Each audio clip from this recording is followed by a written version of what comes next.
Il faut que tu prophétises encore sur un grand nombre de peuples, et de nations, et de langues, et de rois. Apocalypse 10, verset 11. Telle est la mission que nous avons accepté de remplir jusqu'à ce que la terre soit éclairée de la gloire de Dieu.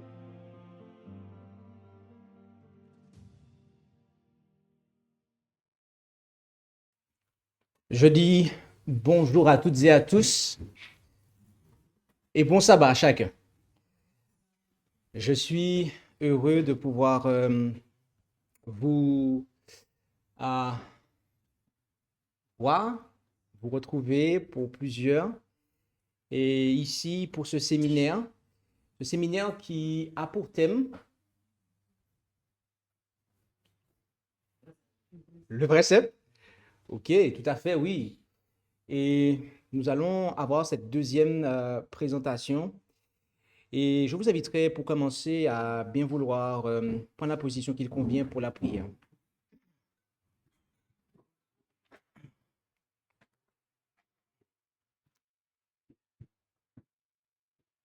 Notre Dieu, notre Père céleste, merci pour ton amour et tous tes bienfaits manifestés envers nous jusqu'à cet instant. Et alors que nous allons continuer à ouvrir ta parole pour la lire et l'étudier sur ce thème qu'est le vrai cep, nous te demandons de poursuivre ton œuvre dans nos cœurs afin que la compréhension nécessaire que tu souhaites nous impartir au travers de ces enseignements, soit reçue pour notre salut. Et bénis chacun d'entre nous, et c'est au nom de Jésus que nous t'en prions. Amen.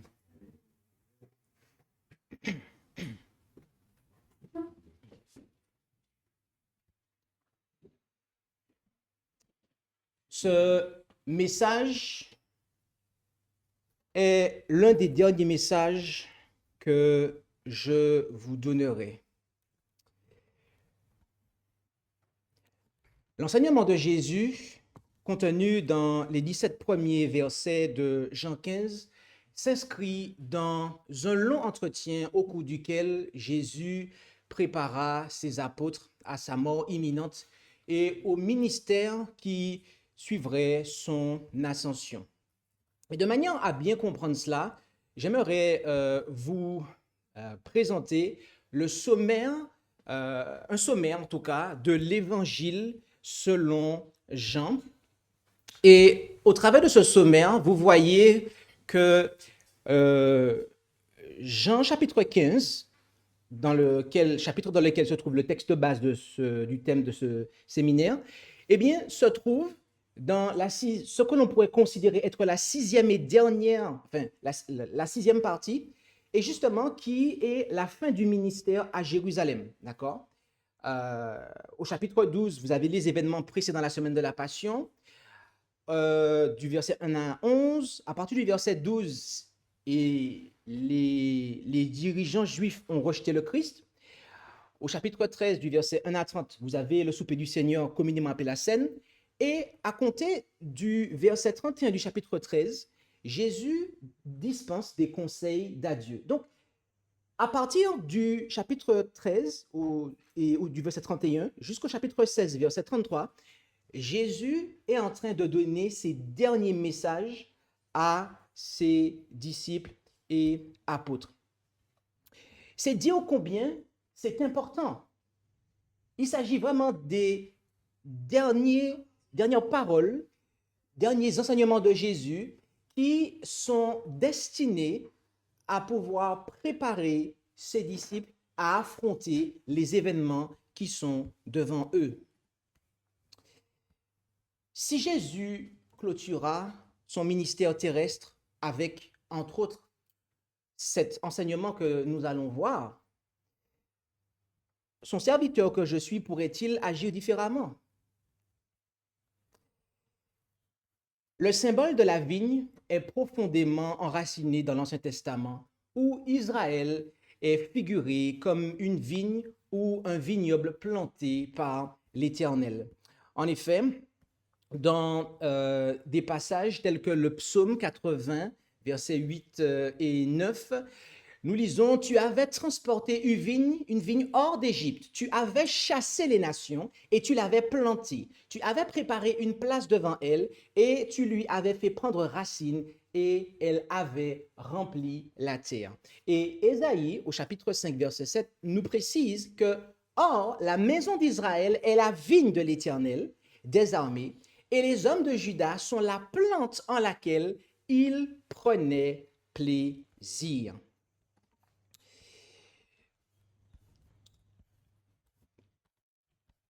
Pour bien comprendre les paroles de Jésus au chapitre 15 de l'Évangile selon Jean, nous devons nous intéresser au fonctionnement de la vigne. Et c'est ce que nous allons faire ici.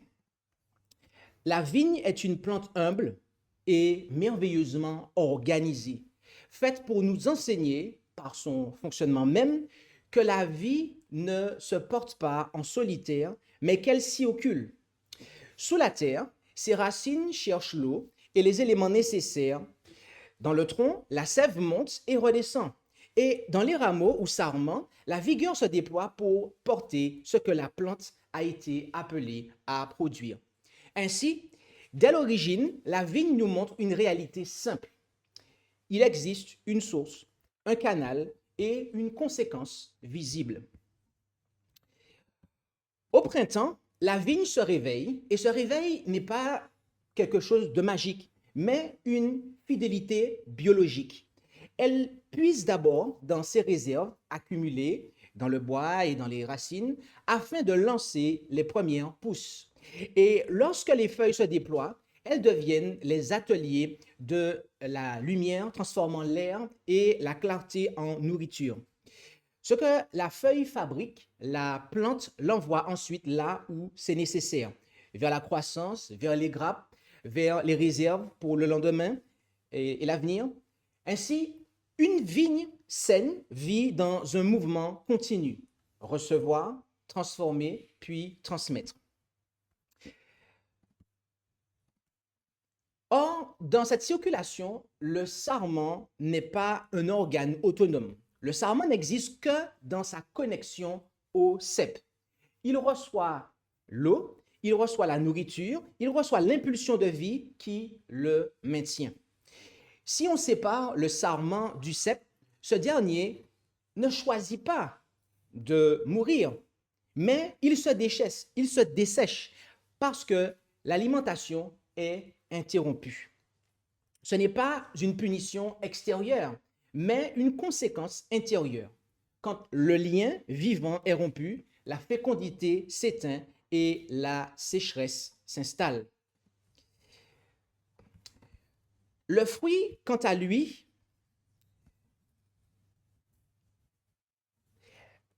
n'est pas du bois mort, mais de la pousse vivante.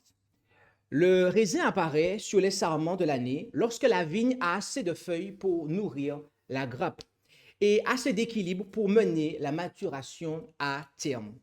Trop de feuilles, sans fruits, et la vigne se perd en verdure. De trop lourdes grappes, sans feuilles suffisantes, et le fruit demeure faible. Ainsi, même dans la nature, bien-aimés, le fruit est le signe d'une vie bien ordonnée, une vie reliée, alimentée, équilibrée et conduite. C'est pourquoi le vigneron intervient, non pour mutiler, mais pour orienter. Il taille ce qui est inutile, il enlève ce qui est faible ou mal placé, il ouvre la plante à la lumière et à l'air, afin que la vigueur ne se disperse pas en branches stériles, mais qu'elle se concentre vers un fruit plus abondant et plus sain. L'élagage n'est pas une manifestation de colère de la part du vigneron contre la vigne, mais il est un acte de sagesse qui empêche l'épuisement, qui limite la maladie et qui favorise une fécondité durable. Enfin, la vigne nous rappelle qu'un fruit digne de ce nom ne se mesure pas seulement à la quantité, mais à la maturité. Une grappe, belle en apparence, peut être pauvre en substance. Si la plante a manqué de lumière, d'air ou d'équilibre, eh bien, une production plus modeste peut être excellente quant à elle si la vigne a été bien conduite. Ainsi, la vie de la vigne tend vers un fruit qui demeure, un fruit nourri, mûri et rendu possible par une liaison constante entre le cep, le sarment et l'action vigilante du vigneron. Nous allons, ayant dit ces choses, étudier verset par verset du verset 1er jusqu'au verset 17 de l'évangile selon Jean, car le texte de base de ce séminaire a un contexte immédiat qui se situe entre le verset 1er et le verset 17. Et pour comprendre l'entièreté de la pensée de Jésus et de ce qu'il essayait de transmettre aux disciples, eh bien, il nous faut aller jusqu'au verset 17 et c'est ce que nous ferons. Nous allons commencer à partir du verset 1er. « Je suis le vrai cep et mon Père, dit-il, est le vigneron. » Ici, Jésus dit qu'il est le vrai cep. Le mot vrai est traduit à partir du grec alétinos. Et alétinos, eh bien, signifie l'original, d'accord? Par opposition à la copie ou à l'image, d'accord? Donc, quand Jésus dit cela, Jésus n'est pas ici en train de manière première, de pointer du doigt des faux ceps, d'accord? Parce qu'on serait en difficulté si on interprétait les choses ainsi, puisque le mot alétinos est employé par Jésus lui-même en Jean 17, verset 3, où il dit « Toi, le seul vrai Dieu », d'accord? Donc, on sait que Jésus n'est pas un faux Dieu, c'est juste qu'il est l'image du Père qui est l'original. En nous disant cela, eh bien, Jésus veut nous véhiculer quelque chose d'important et de profond. Et pour nous rendre compte de ça, commençons par lire quelques passages en Matthieu 3, versets 7 à 9. Mais voyant venir plusieurs des pharisiens et des sadducéens à son baptême, il leur dit donc, Jean, race de vipères, qui vous a averti de fuir la colère à venir? Faites donc des fruits convenables à la repentance et ne présumez point de dire en vous-même, nous avons Abraham pour père. Car je vous dis que Dieu peut faire naître de ces pierres même des enfants à Abraham. Ces observateurs du sabbat qui attendaient la venue du Christ se bercent cette illusion en croyant qu'une simple connexion au sceptre d'Israël, c'est-à-dire une simple appartenance au peuple désigné par Dieu pour porter la vérité au monde, suffisait à produire la vie spirituelle. En affirmant qu'il est le vrai cep, Jésus signalait par là à tout homme, à commencer par les observateurs du sabbat, qu'une relation vitale avec lui n'est pas compatible avec un orgueil religieux, c'est-à-dire une confiance dans l'instrument humain employé par le divin. Quel est le fondement de ma foi?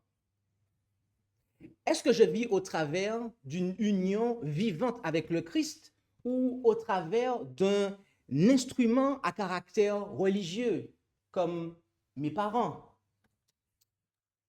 mon conjoint, un serviteur ou une servante de Dieu, ou l'Église?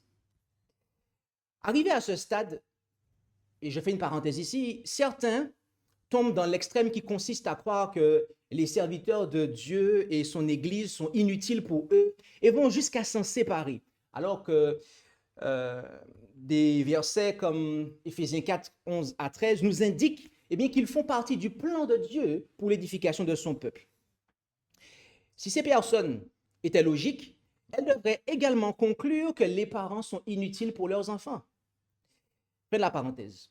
Mais aussi bon que puisse être un parent, un conjoint, un serviteur ou une servante de Dieu, aussi bonne que puisse être une église, aussi bonne puissent être ses principes fondamentaux. Si ma foi est fondée en cet instrument plutôt qu'en Christ, je ne suis alors pas lié au vrai cep, au cep original qu'est Jésus-Christ. En Matthieu, dans plusieurs passages, à commencer par Matthieu 20, verset 1, il nous est dit, car le royaume de Dieu est semblable à un père de famille qui sortit dès la pointe du jour afin de louer des ouvriers pour travailler à sa vigne. D'accord? Ici, nous voyons que on a un père de famille qui a une vigne et qui a loué des ouvriers pour y travailler. Luc, chapitre 20, verset 9, nous dit quelque chose de complémentaire. D'accord? Il nous est dit, alors, il se mit à dire au peuple cette parabole. Un homme planta une vigne et la loua à des vignerons et fut longtemps absent. D'accord? Donc cet homme, c'est le père de famille. Et en 1 Corinthiens 3, verset 9, on apprend que nous sommes ouvriers avec Dieu. Okay? Paul disait cela de lui et de ses collègues ministres de l'Évangile. Vous êtes le champ que Dieu cultive, l'édifice de Dieu. Autrement dit, l'Église.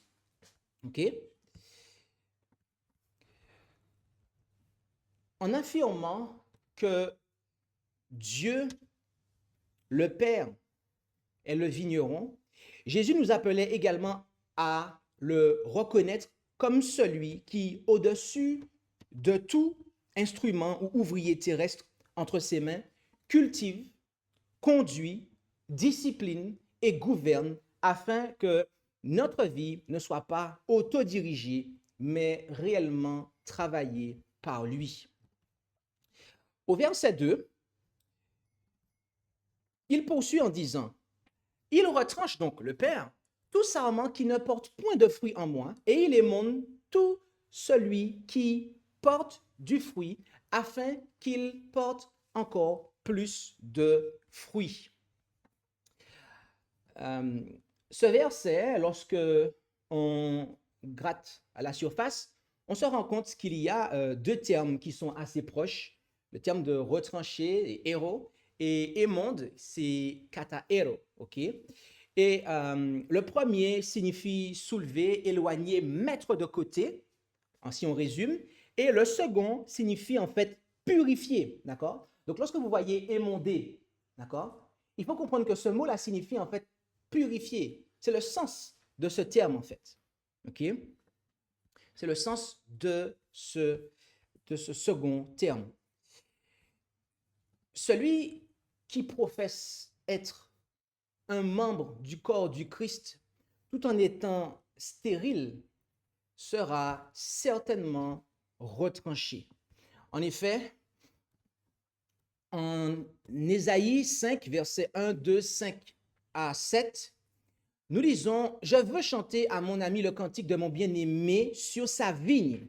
Mon bien-aimé avait une vigne. » Qui est le bien-aimé? Le Fils de Dieu. Sur un coteau fertile. D'accord? Et là, c'est l'Église qui parle, en tout cas les serviteurs fidèles qui parlent. Il a remué son sol, enlevé les pierres et y a mis des plants de premier choix. Il a construit une tour au milieu d'elle et y a installé aussi un pressoir. Puis il a espéré qu'elle produirait de bons raisins, mais elle en a produit de mauvais. D'accord? Je vais vous faire savoir maintenant ce que je vais faire à ma vigne. J'arracherai sa haie pour qu'elle soit dévorée, j'abattrai sa clôture pour qu'elle soit piétinée, je ferai d'elle un endroit saccagé, elle ne sera plus taillée ni cultivée, les ronces et les buissons épineux y pousseront, et je donnerai mes ordres aux nuages afin qu'ils ne laissent plus tomber la pluie sur elle. Oui, la vigne de l'Éternel, le maître de l'univers, c'est la communauté d'Israël, et Juda est le plan qui faisait passer son plaisir. Il avait espéré de la droiture, et voici de l'injustice. De la justice, et voici des cris d'accusation. Celui qui, au contraire, est fécond, eh bien, sera purifié par les ciseaux des épreuves divines, afin qu'il porte encore plus de fruits. C'est ce qu'on peut voir en effet dans plusieurs passages, Hébreux 12, versets 10 et 11. Car quant à nos pères, ils nous châtiaient pour un peu de temps, comme ils le trouvaient bon. Alors, châtier ici peut signifier corriger, discipliner, d'accord, entre autres. Mais Dieu nous châtie, nous corrige, nous discipline pour notre profit, afin de nous rendre participants de sa sainteté. Il est vrai que tout châtiment, correction, discipline, semble d'abord un sujet de tristesse et non pas de joie. Mais il produit ensuite un fruit paisible de justice à ceux qui ont été ainsi exercés. D'accord? Autrement dit, à ceux qui acceptent que le vigneron vienne les purifier et passe sur eux sa cisaille, son ciseau. Ok? Philippiens 1, verset 11. Étant remplis par Jésus-Christ des fruits de la justice qui servent à la gloire et à la louange de Dieu. Et Galates 5, verset 21 nous parle du fruit de l'esprit qui est l'amour, la joie, la paix, la patience, la bonté, la bienveillance, la foi, la douceur, ainsi que la maîtrise de soi. Ainsi, celui qui professe être un membre du corps du Christ, un sarment de la vigne, du vrai cep. Oui, celui qui professe être un membre du corps du Christ, qui est son Église, tout en étant stérile, eh bien, sera retranché, alors que celui qui est fécond sera purifié par les ciseaux des épreuves divines, afin qu'il porte encore plus de fruits. Et j'aimerais vous préciser qu'il n'y a pas d'autre alternative à cela. Pas de fruits, retranché. Tu portes du fruit, émondé, et tu porteras encore plus de fruits. Il n'y a pas une troisième voie, en fait. Jésus ne présente pas une troisième voie. En affirmant que son Père retranche tout croyant qui ne porte point de fruits en lui, Jésus nous appelle, premièrement, à rechercher une fécondité véritable, faite de caractères transformés et de bonnes œuvres, plutôt qu'une foi théorique sans effet. Mais aussi, en affirmant que son Père retranche tout croyant qui ne porte point de fruits en lui, Jésus nous appelle, deuxièmement, à demander à son Père de retrancher en nous ce qui absorbe la sève, d'accord, sans produire, afin que l'énergie spirituelle serve le fruit et non l'illusion. Et enfin, en affirmant que son Père retranche tout croyant qui ne porte point de fruits en lui, Jésus nous appelle, troisièmement, à ne pas prétexter que le retranchement temporaire ou permanent de certains membres de l'Assemblée a été la cause de mon refroidissement, ou encore que la présence de personnes, de sarments inconvertis, non rattachés au cep dans l'Église est la cause de ma stagnation. Non. En affirmant que son Père émonde tout croyant qui porte du fruit, afin qu'il porte encore plus de fruits, Jésus nous appelle à ne pas interpréter l'épreuve comme un rejet de Dieu, mais comme une œuvre de purification lorsque le fruit est déjà existant et donc réel. Au verset 3, le Seigneur continue en disant « Vous êtes déjà nets à cause de la parole que je vous ai annoncée. » Cette affirmation de Jésus ne concernait que les 11 disciples qui étaient à ce moment-là avec lui. En effet, en Jean 13, versets 10 et 11, nous lisons que Jésus lui dit, « Celui qui est lavé n'a besoin sinon qu'on lui lave les pieds, et alors il est tout net. Or, vous êtes nets, mais pas tous. » Car il savait qui était celui qui le trahirait. C'est pourquoi il dit, vous n'êtes pas tous nets. Jésus affirma que les 11 disciples étaient déjà nets, c'est-à-dire purs, non pas par une prétention particulière de leur part, mais à cause de sa parole, son enseignement, qu'il leur avait confié et auquel ces derniers avaient obéi, contrairement à Judas. En effet, en 1 Pierre 1, verset 22, il nous est dit « Ayant donc purifié vos âmes en obéissant à la vérité par l'Esprit, pour avoir un amour fraternel et sans hypocrisie, aimez-vous les uns les autres d'un cœur pur et avec une grande affection. Donc, c'est l'obéissance à la vérité. L'obéissance à la vérité qu'ils avaient reçue jusque-là, le fait qu'ils ne s'étaient pas à pas conformés à ce que Jésus leur disait, eh bien, qui avait fait que Jésus leur avait dit qu'ils étaient déjà purs. Cela met la purification en relation directe avec l'obéissance à l'enseignement reçu. Bien-aimés, en affirmant que l'acceptation de sa parole nous purifie, Jésus nous appelle à traiter sa parole non comme une information religieuse, une connaissance, mais comme une puissance de purification capable d'agir en notre être intérieur. Cela est également un appel à vérifier si sa parole produit effectivement un nettoyage moral et non seulement une culture biblique. Au verset 4, notre Seigneur continue en disant « Demeurez en moi et moi je demeurerai en vous. Comme le sarment ne saurait de lui-même porter du fruit s'il ne demeure attaché au cep, vous n'en pouvez porter aussi si vous ne demeurez en moi. » En demandant de demeurer en lui, Jésus demande en réalité de rester uni ou attaché à lui. Il n'est pas possible, voyez-vous, qu'un sarment dépende d'un autre pour sa croissance. Il n'est pas non plus possible qu'un sarment porte du fruit en étant branché au cep un jour par semaine ou un jour sur deux, ni même quelques heures seulement par jour.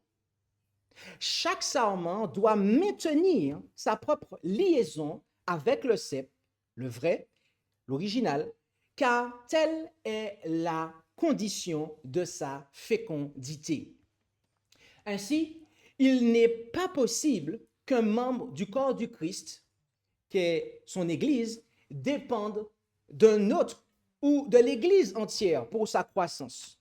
Il n'est pas non plus possible qu'un membre d'Église porte du fruit en étant branché au Christ un jour par semaine, comme le sabbat exclusivement, ou un jour sur deux, ni même quelques heures seulement par jour. Chaque membre d'Église doit porter ses propres fruits. Chaque membre d'Église doit maintenir sa propre relation avec le Christ, le cep original, le vrai. Ainsi, demeurer continuellement en communion vivante avec le Christ est la condition pour grandir et porter du fruit.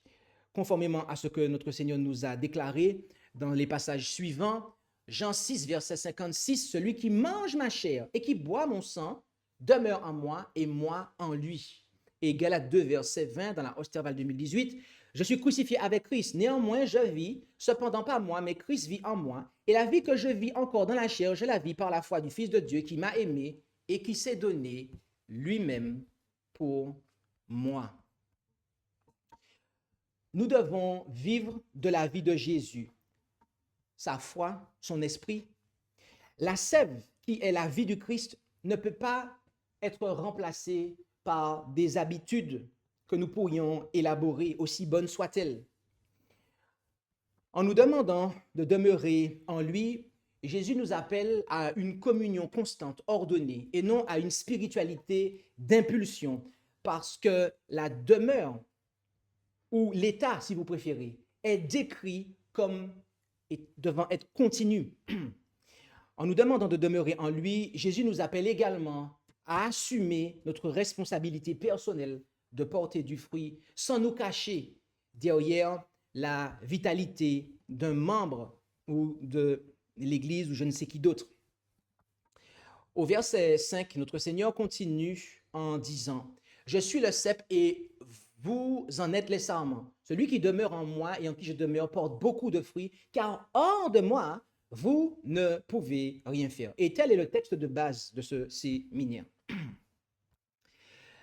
La sève spirituelle ne provient pas d'une adhésion intellectuelle à des croyances fondamentales, aussi justes soient-elles, mais du fait d'être branché avec le Christ, de sorte que la fécondité est avant tout le résultat d'une communion.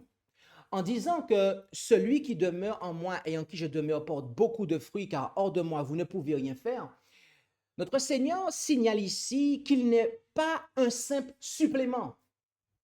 De ce fait, livrés à nous-mêmes, nous ne pouvons rien faire. Voyez-vous, se confier dans sa pratique des bonnes œuvres tout en étant séparé du Christ, c'est-à-dire non uni à lui, ne peut pas constituer une barrière efficace contre le péché pour nous. Notez aussi que la production abondante de fruits, d'après les paroles de Jésus, n'est pas un effort unilatéral de la part du croyant, mais la conséquence de son union constante entre le Christ et lui. En déclarant cela, Jésus nous appelle à renoncer au culte de la performance spirituelle parce que, voyez-vous, sans Christ, rien, le mot rien, signifie réellement rien. En fait. Par ailleurs, Jésus nous appelle aussi à bâtir des disciplines spirituelles comme moyen de demeurer en lui et non comme des moyens de nous sauver. Et c'est là que beaucoup s'égarent. Verset suivant, verset 6. Si quelqu'un ne demeure pas en moi, il sera jeté dehors comme le sarment. Il sèche, puis on le ramasse et on le jette au feu et il brûle. Ces paroles de Jésus dénoncent ouvertement l'idée selon laquelle une fois qu'un homme, un peuple ou une église a bénéficié de la faveur et de la grâce de Dieu, elle restera toujours dans sa faveur ou sous sa grâce, indépendamment de la constance de son union avec le Christ. Or, la Bible nous apprend qu'il est possible pour ceux qui ont été en Christ de rompre leur lien avec lui et d'être perdus. En effet, lorsque nous lisons les paroles de Luc 9 jusqu'au verset 16, il nous est dit, alors il se mit à dire au peuple cette parabole. Un homme planta une vigne et la loua à ses vignerons et fut longtemps dehors. Et dans la saison du fruit, il envoya un serviteur vers les vignerons afin qu'ils lui donnassent du fruit de la vigne. Mais les vignerons, à savoir les dirigeants juifs ici qui sont représentés, l'ayant battu, le renvoyèrent à vide. Donc ça, c'est un premier prophète. Il leur envoya encore un autre serviteur, mais il le battit aussi, et après l'avoir traité indignement, il le renvoya à vide. Donc, Dieu envoya encore un troisième, mais ils le blessèrent aussi et le jetèrent dehors. Alors le Seigneur de la vigne, Dieu le Père, dit, que ferai-je? Alors l'idée qui vient, c'est, j'y enverrai mon fils, le bien-aimé. Peut-être que quand ils le verront, ils le respecteront. Mais le verset 14 nous dit, quand les vignerons le virent, c'est-à-dire quand Jésus-Christ, le Fils de Dieu, est venu sur terre et qu'il s'est présenté à eux comme étant le Fils de Dieu, ils raisonnèrent entre eux en disant, celui-ci est l'héritier, venez, tuons-le afin que l'héritage soit à nous. Et ils le jetèrent hors de la vigne et le tuèrent. Que leur fera donc le maître de la vigne? Il viendra, conclut le verset 16, et fera périr ces vignerons-là. Et il donnera la vigne à d'autres. Notez ce que Jésus a dit. Il viendra, il fera périr ces vignerons-là.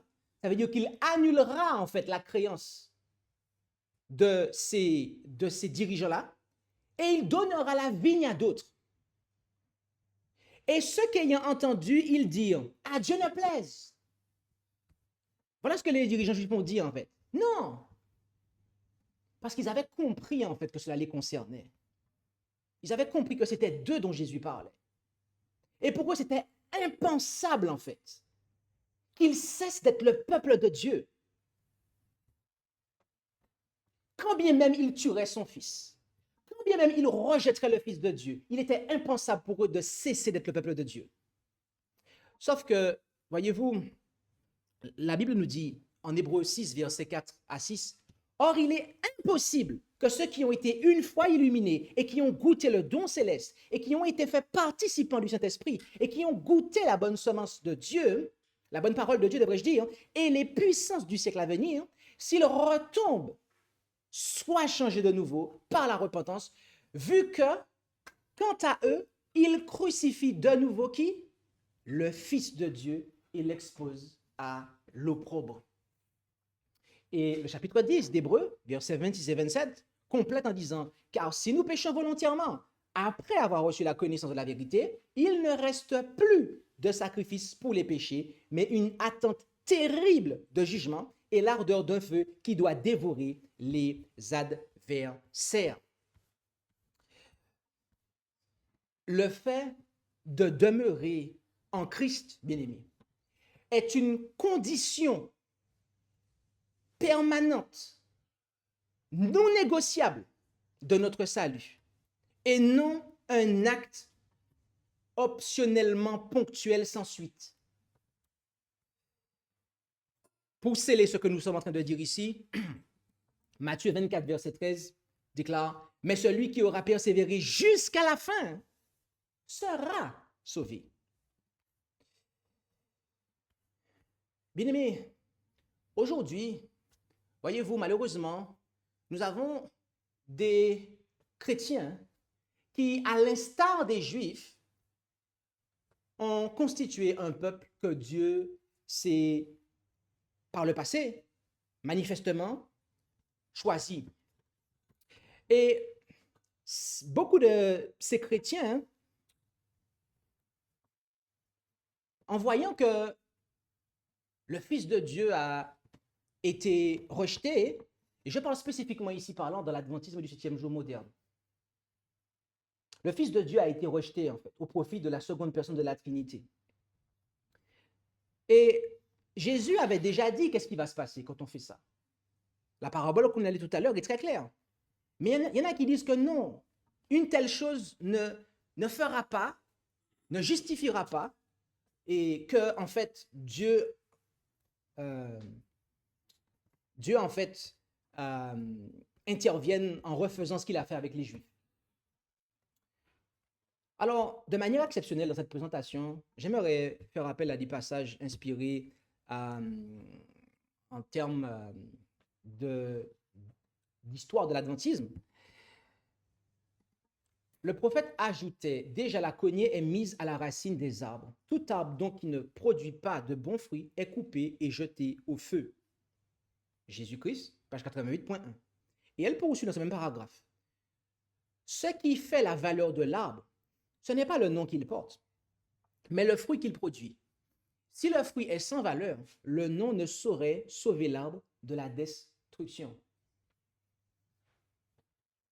Quel que soit le nom qu'une église porte, aussi beau, juste, prophétique soit-il, si l'arbre est sans valeur, ça ne pourra pas le sauver de la destruction, en fait. Poursuivons. C'est parce qu'il n'a pas répondu à la volonté de Dieu qu'Israël fut rejeté et que le Seigneur fit appel à d'autres peuples. Alors, jusqu'ici, beaucoup sont d'accord. Mais bizarrement, la suite, c'est comme si qu'elle n'existe pas, en fait, dans l'esprit de beaucoup. Si à leur tour, ceux-ci sont infidèles, ne seront-ils pas rejetés de la même manière? Vous avez vu comment c'est écrit là? C'est écrit pourtant. Et bizarrement, il y a beaucoup de personnes qui font comme si ça n'existe pas, en fait. C'est la dernière phrase du paragraphe. Ailleurs, Manuscrit Pulisis, volume 14, page 102.1. Le Seigneur Jésus aura toujours un peuple choisi pour le servir.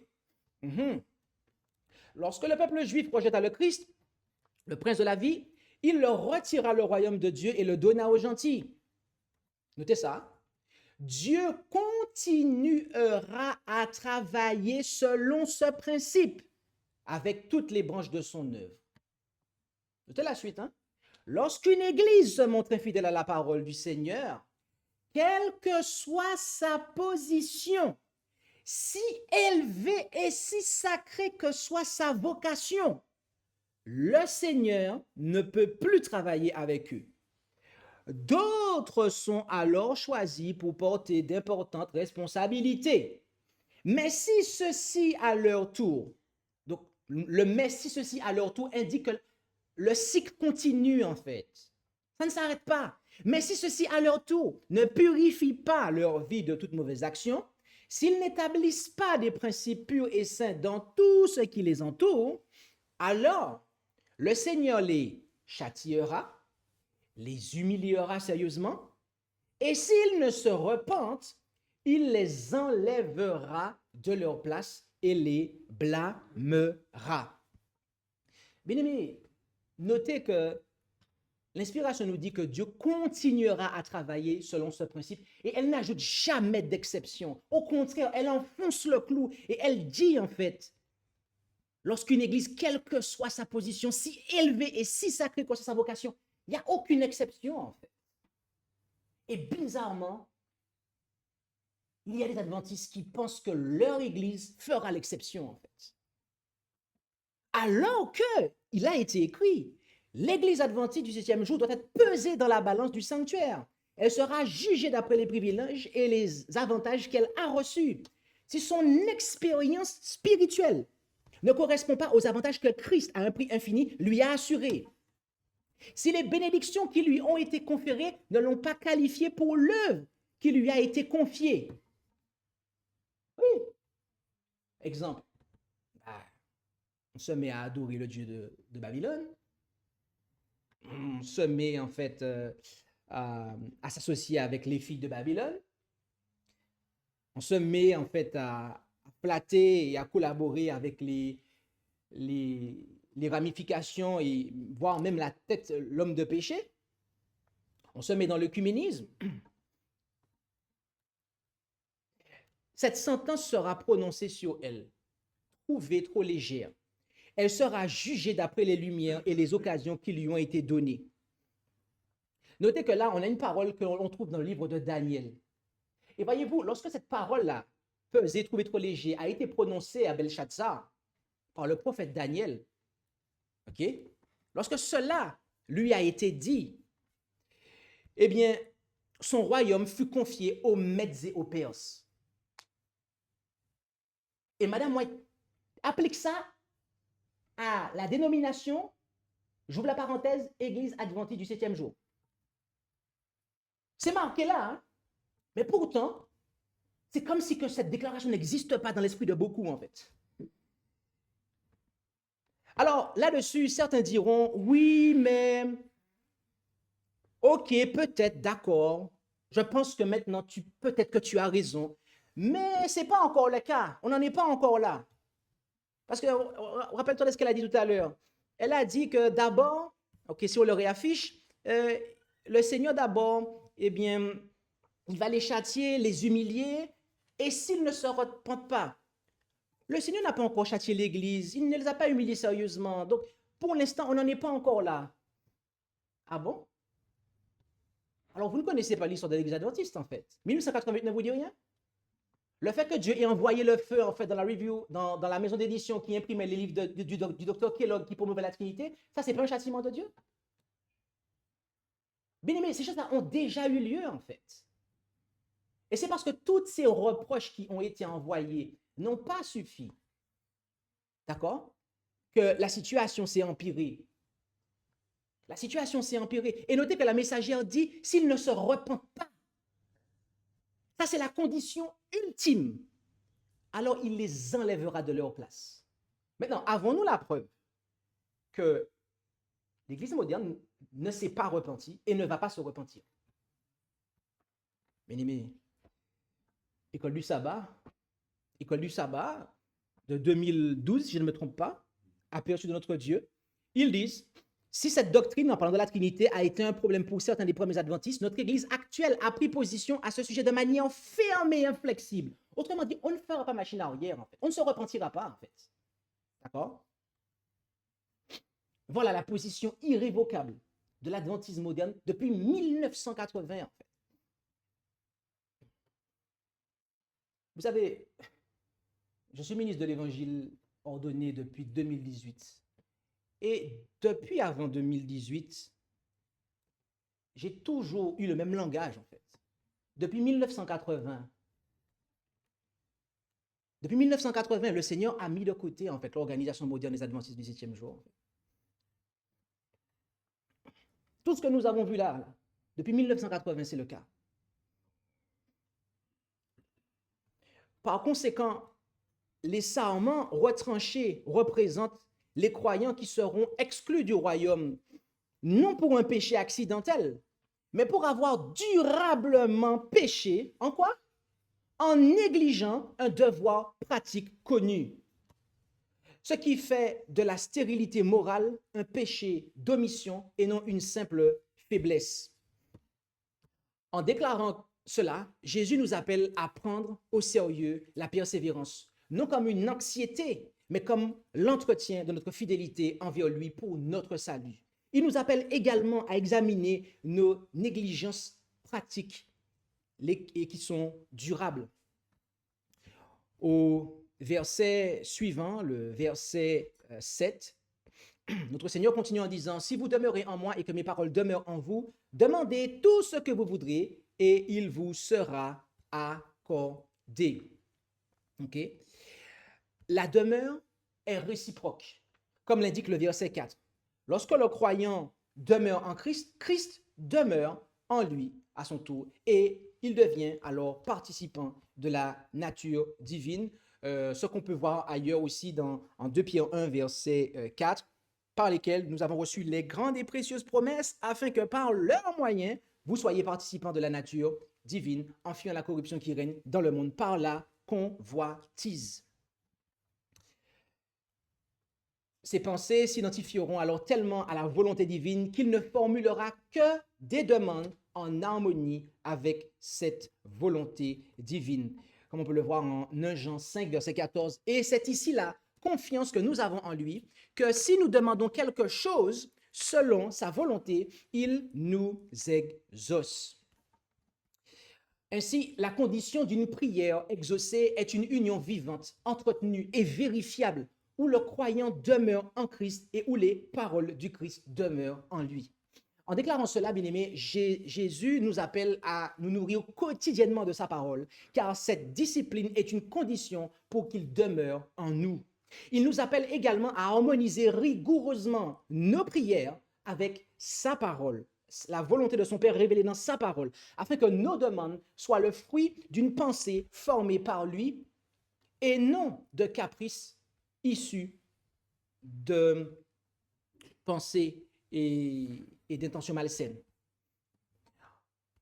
Au verset 8, il poursuit en disant, « C'est en ceci que mon Père sera glorifié, si vous portez beaucoup de fruits, et alors vous serez mes disciples. » C'est une gloire pour le vigneron lorsque ses plants sont fructueux. Ainsi, la gloire revient à Dieu lorsque son image se reflète dans la vie des disciples de son Fils. Satan prétend que les exigences de Dieu sont trop sévères et que les hommes ne peuvent atteindre l'idéal de la perfection chrétienne.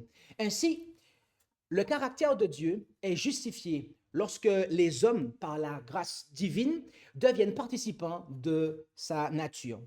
Le reflet des grâces chrétiennes dans la vie du disciple est la preuve du fait qu'on est un disciple. Bien-aimés, en déclarant cela, Jésus nous appelle à rechercher une fécondité spirituelle visible, car la gloire de Dieu est liée au fruit et non à la seule intention. Le fruit doit authentifier notre profession de foi afin que notre témoignage ne soit pas démenti par le caractère que nous présentons au monde. Au verset 9, le Seigneur poursuit en disant, « Car mon Père m'a aimé et je vous ai aussi aimé. Demeurez dans mon amour. » Donc là, Jésus lui-même fait l'application du fait de demeurer. Il nous explique en quoi? Dans son amour. Demeurer en Christ signifie demeurer à l'abri de son amour. Il est réconfortant, n'est-ce pas, de savoir que l'amour de Christ pour nous est aussi constant que l'amour du Père pour son Fils. Et plus encore, le Père lui-même vous aime, déclara Jésus au chapitre 16, verset 27, du même amour dont il aime son Fils. Demeurer dans son amour est une entrée et un maintien dans cet abri plutôt qu'une quête anxieuse d'auto-justification. En affirmant cela, Jésus nous invite à vivre dans la sécurité de son amour protecteur, surtout lorsque les circonstances autour de nous changent. Au lieu de vivre sous la tyrannie de la peur, car l'amour parfait bannit la crainte. Au verset 10, il poursuit en disant, si vous gardez mes commandements, vous demeurez dans mon amour, comme j'ai gardé les commandements de mon Père, et je demeure dans son amour. Jésus signale ici qu'il est impossible de demeurer dans son amour tout en désobéissant volontairement à sa parole. Par conséquent, l'obéissance est la condition du fait de demeurer dans l'amour du Christ, comme ce dernier garda les commandements de son Père et demeura dans l'amour de celui-ci. En affirmant cela, Jésus nous invite à vérifier si notre amour est une profession ou une fidélité concrète, signe visible que nous demeurons en lui et lui en nous. Il nous appelle également à chercher une obéissance aimante, fruit d'une union avec lui et non d'une peur servile. Au verset 11, il continue en disant, « Je vous ai dit ces choses afin que ma joie demeure en vous et que votre joie soit parfaite. » La joie du Christ est une réalité qui peut demeurer, subsister et devenir pleine, ce qui implique une continuité et un accomplissement, et non simplement une émotion passagère déterminée par les circonstances. En affirmant cela, Jésus nous invite à recevoir son enseignement comme un chemin vers une joie stable et non comme une simple instruction morale. Il nous appelle également à distinguer la joie spirituelle de la satisfaction immédiate afin que notre âme ne soit pas menée d'instabilité en instabilité. Au verset suivant, le verset 12, il continue en disant, « C'est ici mon commandement, que vous vous aimiez les uns les autres comme je vous ai aimé. » Autrefois, il était attendu d'un enfant de Dieu, eh bien, ceci. En effet, tu ne te vengeras point et tu ne garderas point de ressentiment contre les enfants de ton peuple, mais tu aimeras ton prochain comme toi-même. Je suis l'Éternel, conclut-il. Mais Jésus changea cela en disant, eh bien, je vous donne un commandement nouveau, en Jean 13, verset 34, que vous vous aimiez les uns les autres, que comme je vous ai aimé, vous vous aimiez aussi les uns les autres. En affirmant cela, Jésus nous invite à ne plus nous prendre comme référence d'amour pour aimer l'autre, mais à choisir son propre amour pour nous comme notre modèle. Et cela, bien aimé, fait toute la différence, car souvent, nous ne nous aimons pas nous-mêmes, en fait. Alors, comment on peut aimer les autres? Mais je peux vous dire le premier, gloire soit rendue à Dieu, en fait, que Jésus-Christ nous a montré comment aimer. Au verset 13, il poursuit en disant, « Personne n'a un plus grand amour que celui de donner sa vie pour ses amis. » Le commandement nouveau enjoint aux disciples d'exercer les uns envers les autres le même amour que Jésus leur avait manifesté. Jésus révéla l'étendue de cet amour qui le conduisit à donner sa vie pour eux et aussi pour nous. Cependant, son amour dépasse celui qui le recommande maintenant ici, car en effet, en Romains 5, versets 8 et 10, il nous est dit, « Mais Dieu fait éclater son amour envers nous en ce que, lorsque nous étions ses amis, » c'est ce qui est marqué là? Non! Lorsque nous n'étions que pécheurs, Christ est mort pour nous.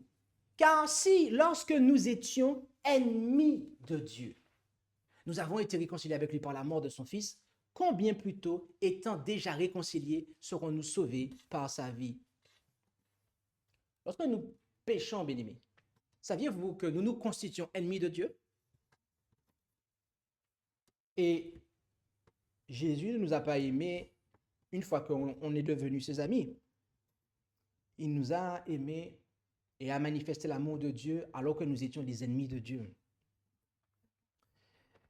En affirmant cela, Jésus nous invite à aimer nos ennemis comme il nous a aimés alors que nous considérions Dieu comme notre ennemi. Au verset 14, il poursuit en disant, « Vous serez mes amis si vous faites tout ce que je vous commande. » Le terme traduit par ami vient de philo, qui est apparenté au verbe philéo, qui signifie aimer.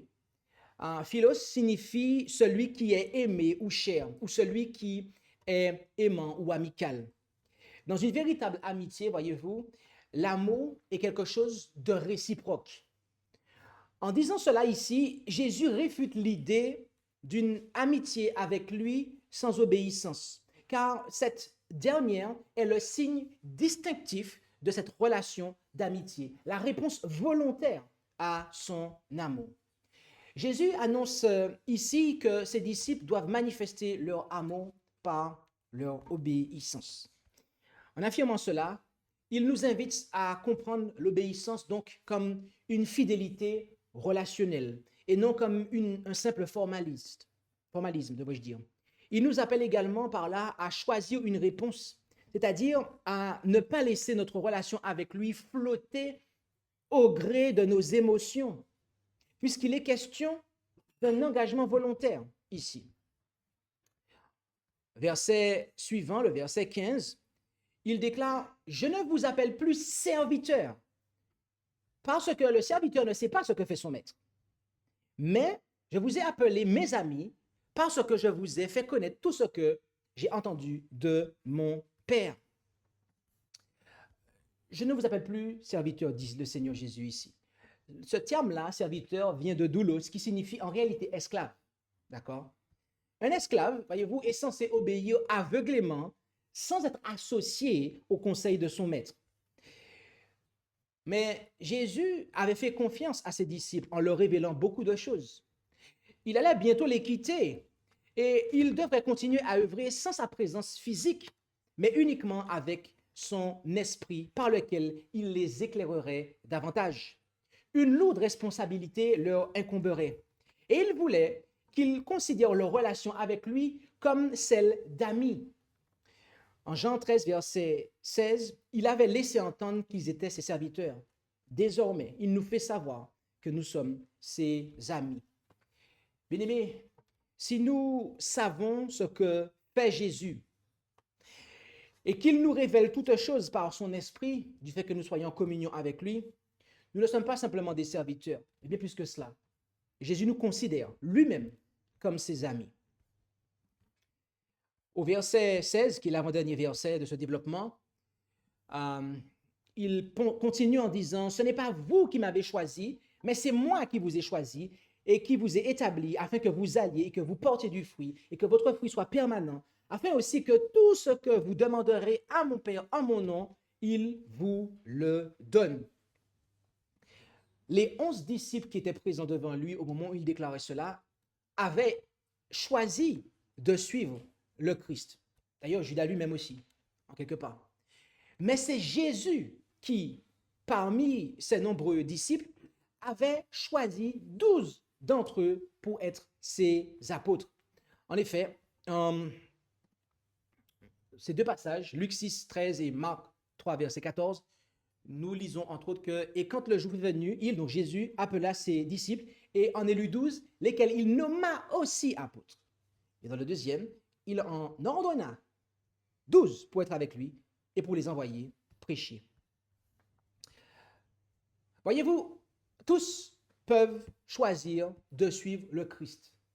Mais c'est lui qui choisit et qualifie par son esprit les hommes pour occuper des postes de responsabilité et de direction dans sa cause. Et cela se vérifie dans un passage comme 1 Corinthiens 12, versets 11 et 28, où on dit « Mais un seul et même esprit fait toutes ces choses, distribuant à chacun ses dons comme il le trouve à propos. » Et le verset 28 parle de celui d'apôtre qui est le premier de la liste.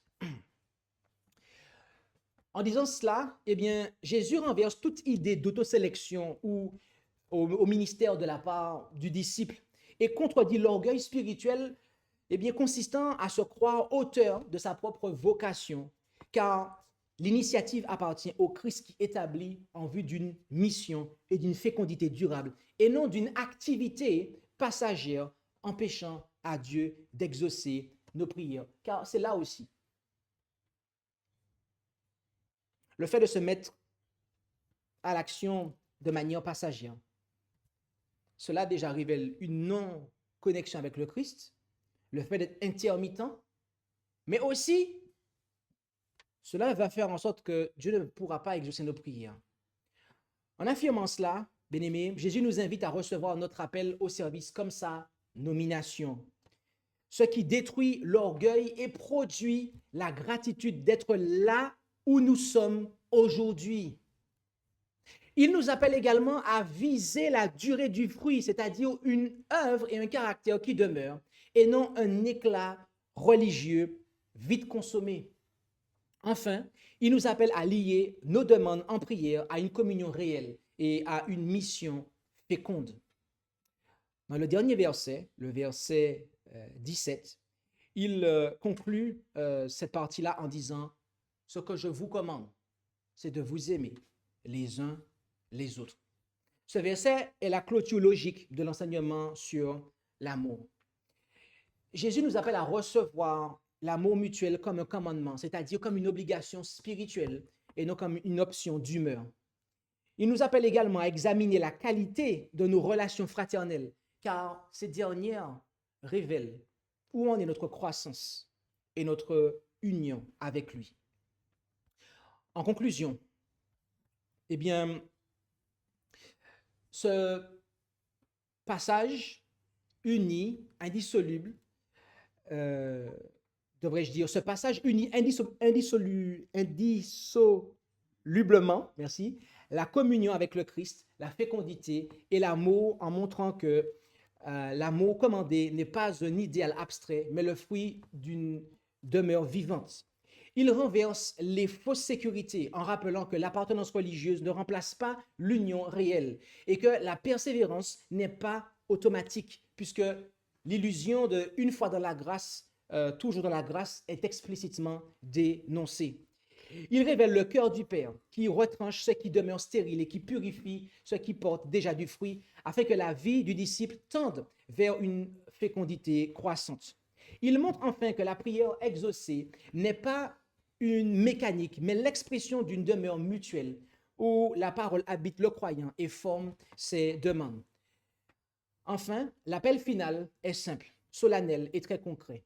Demeurer, porter du fruit et aimer, afin que le Père soit glorifié, que la joie, la nôtre, soit pleine et que la vie chrétienne ne soit pas un discours, mais une sève qui coule du cep vers le sarment. En Colossiens 2, versets 6 à 10, « Ainsi donc que vous avez reçu le Seigneur Jésus-Christ, marchez en lui, étant enracinés et édifiés en lui et fortifiés en la foi, selon que vous avez été enseigné, abondant en elle avec action de grâce. Prenez garde que personne ne vous gagne par la philosophie et par des vains raisonnements conformes à la tradition des hommes et aux éléments du monde, et non point à la doctrine de Christ, car toute la plénitude de la divinité habite en lui corporellement, et vous êtes rendus accomplis en lui, qui est le chef de toute principauté et puissance. » Et un peu à l'instar de Romains, nous allons finir avec le passage d'Apocalypse 14, versets 6 à 7, où l'évangile éternel, eh bien, ce message nous invite à craindre Dieu et à lui donner gloire, bien-aimés. Craindre Dieu et lui donner gloire. Par le message du premier ange, qui est l'évangile éternel, le ciel nous invite à donner gloire à Dieu. Le ciel nous invite, eh bien, à veiller à ce que cet enseignement que Jésus nous a donné à son Église, d'accord, avant de partir, eh bien, soit effectif pour nous. Car, voyez-vous, si cet enseignement n'est pas effectif, je dirais effectivement vécu, ce qui va se passer, c'est que ce qui nous concernera, ce sera le message du deuxième ange, d'accord, qui décrit l'état de ceux qui n'ont pas accepté le message du premier ange. Et ce qui se passera ensuite, c'est que une fois que nous sommes déconnectés du Christ, eh bien, à ce moment-là, nous allons nous mettre, eh bien, à combattre ceux qui sont connectés à lui. Oui, nous allons nous mettre à combattre ceux qui sont connectés à lui et qui portent du fruit. Alors, plaise à Dieu que notre expérience soit celle d'Abel, qui s'était connecté au cep, qui s'était conformé à ce que Dieu avait demandé, et non pas celle de Caïn, qui avait voulu faire ses propres œuvres, qui a pensé qu'il pouvait porter du fruit à la gloire de Dieu, tout en étant déconnecté de ce que la parole de Dieu lui avait commandé de faire. Plaise à Dieu que, eh bien, notre union au Fils de Dieu soit réelle, afin que le Seigneur puisse, eh bien, récupérer les fruits et avoir des fruits qui seront pour sa gloire. Telle est ma prière pour vous et pour moi, et je vous invite à prier avec moi maintenant.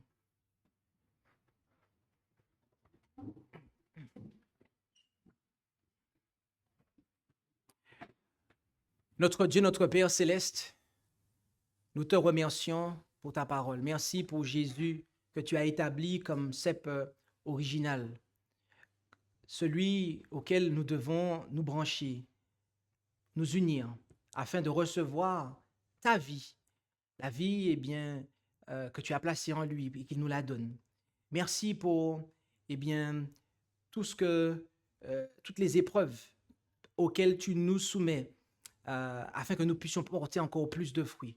Et si ce n'est pas le cas, puissions-nous veiller à restaurer et maintenir notre union avec le Christ, afin que nous puissions être conservés par toi et hériter de la vie éternelle.